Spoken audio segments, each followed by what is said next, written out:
the former Spur Aaron Aaron. Baines, and bringing him back. And I actually kind of like that idea. I like the fact that he's shooting more threes this season, and he's still Aaron Baines. He's gonna be on a poster. He's gonna do some of those things. He's gonna come off the bench, but I don't hate it. I don't hate that idea, especially if we're like in a really bad spot with Jakob and LaMarcus. I like it. Yeah, I like Baines. I think he fits. The only thing is, I don't know that we get both him and Jakob. I know a lot of people, and we're spoiled as Spurs fans because we've had some of the most dominant big men in all of NBA history. But just the way the modern league is, a lot of people don't go with more than one center on a roster, and they're downsizing.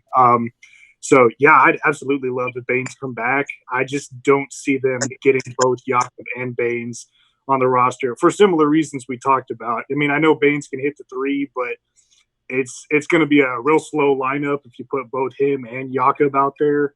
And with our guards and the speed they bring, I think they'd be much better with just one of them out there and kind of a speedy power forward. But yeah, I love Baines. I absolutely think he fits. Hey, Harrison. This one's another one that's good for you because you're big on draft prospects. A couple people in the chat are asking, what draft prospects would you have intrigued you for the Spurs? So there's a couple. I'll talk about some high and low end. If you look at the high end, obviously everybody's heard Obi Toppin. That guy's really good. He's probably the closest thing I've seen to Amari Stoudemire. Still got to work on his outside game, but I think he's worth taking.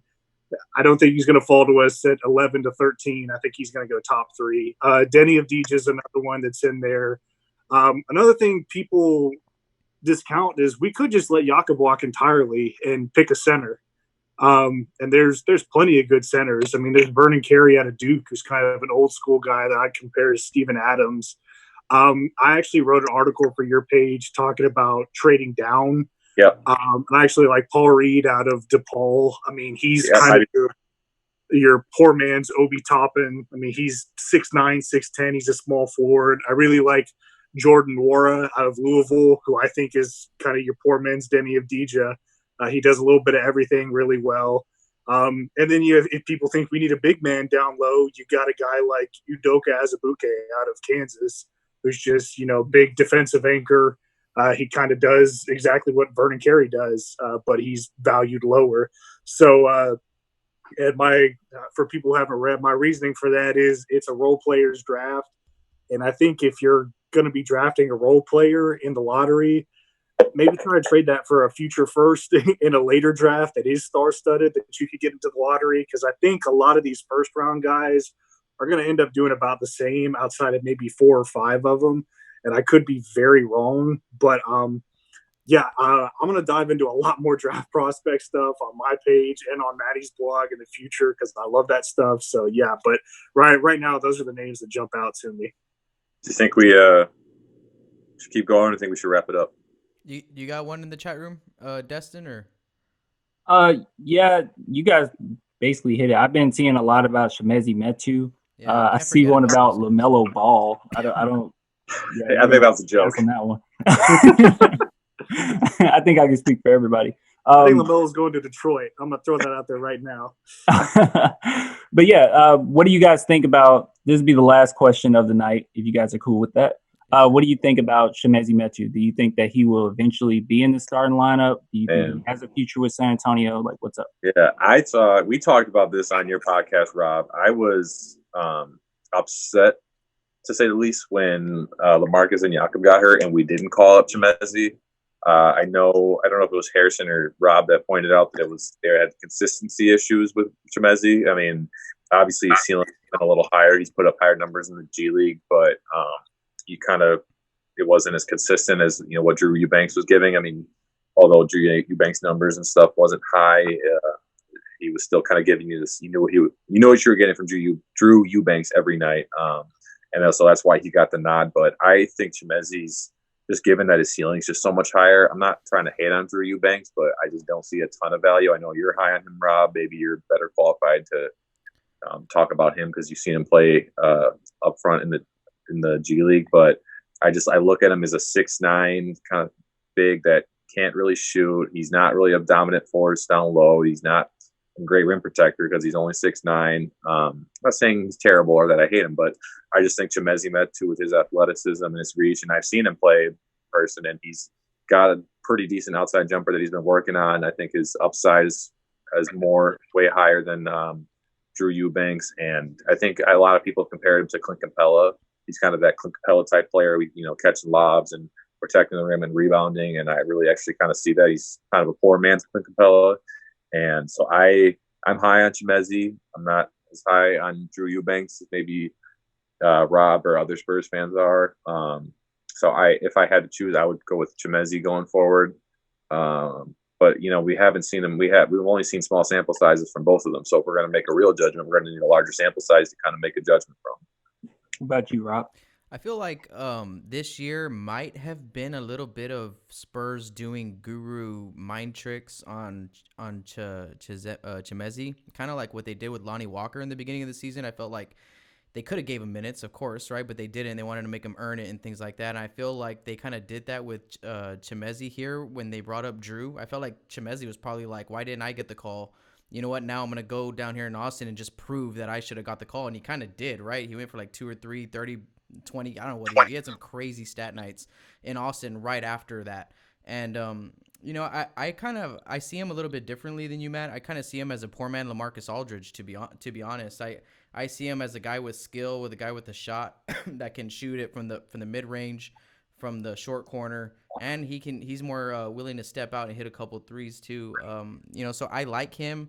I'm a little bit biased on Drew Eubanks. I just love the guy. I think he's an awesome guy, awesome teammate, awesome all those other things that are off the court make me just want to keep him around as long as possible. But if I were to give the nod to one of those two guys, you're absolutely right, Matt. Chimezie has a huge ceiling. I mean, he can do it on both ends of the floor. We've seen it in flashes, like Harrison said.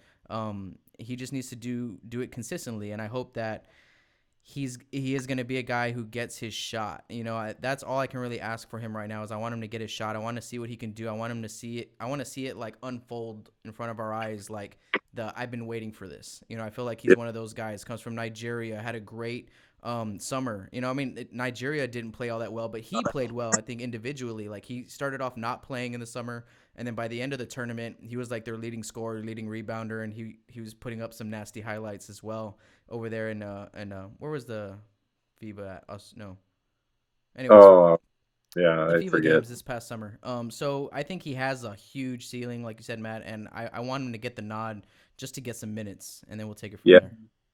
My last point here before we head out, as far as when we talk about all the young guys, and especially in a couple of years, like we talked about when all these veterans contracts are expiring, we have to, figure out who we're going to pay and, maybe sign some free agency.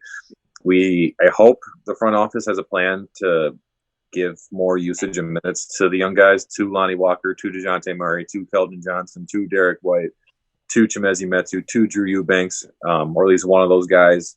One of the bigs, because if, we want to figure out who we want to pay, we need to see these guys in action. We need to see these guys under pressure. And I know, we shouldn't, be too quick to judge, obviously, but I think if you get like a whole season sample size, you can really kind of, even 2 years, or 2 seasons, because, they're, or no, actually would be this season, because after this season, the contracts are expiring. But you get a whole season of, 82 games, maybe if we're lucky and make the playoffs, and you can even see them in action there. You can kind of make a judgment. All right, who do we want? Who do we like the team? Who do we want to, continue to be a part of this franchise going forward? And, who do we want to cut ties with, or maybe, send off in a trade, or whatever the case may be. I love the young guys. I hope they're all sticking around, but, the reality is we might not see all of them, be a Spur forever. So I hope we get a lot more of this year. And then after the year after that, we can kind of, make a determination of who we kind of want in this team going forward. Yeah. And one thing about Chimezie Metu, the one complaint that I see all the time is that he don't have a lot of muscle.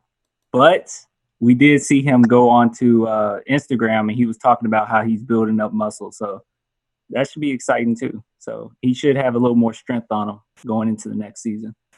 Well, with Metu, for me, I'll give my comparison. To me, Chimezie Metu is Damian Lee from the Warriors. He's a little lanky. He's big. he can shoot a little bit, dribble a little bit, and he's kind of a tweener in this league. But one thing I really like that I saw from him that you just won't see from Eubanks much, and I love Eubanks, but Metu, one, has that athleticism that's just untapped. Two, he made a lot of dumb mistakes in the preseason, but when he played towards the end of the year, watch his feet, because his footwork was night and day, and that's Tim Duncan on the coaching staff right there. And as far as muscle goes, you don't need a ton of muscle if you can, out strategize your guy. And I think that's going to help him a lot. If he can keep developing that and add the shot with it, he's going to get some time this coming season. Yeah. I'm excited for him. I think we're all pretty excited for him. As far as will he be a starter or not, who knows? But it's the San Antonio Spurs, so does it really matter? But all right, guys. I really enjoyed it tonight. Did you guys have fun? Yes, sir. Oh, yeah. Appreciate everyone Always. who was in the group, the chat room. Thank you guys. Appreciate y'all. Yeah, you guys gave us some great questions, great material, great comments. So you just keep that up. And also, guys, please go check us out at OOCspurs.com. That's basically our website where we're going to have all our content. You can go over there. You can support us. You can get merch, all that stuff. So if you could do that for us. Also, I would like to go ahead and everybody just plug where they could find you guys. So we can start with Maddie.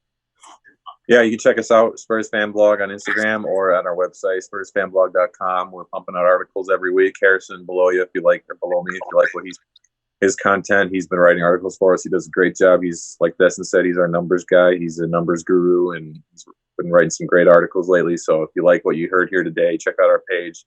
A lot of the same content, and I'll pass it off to Rob.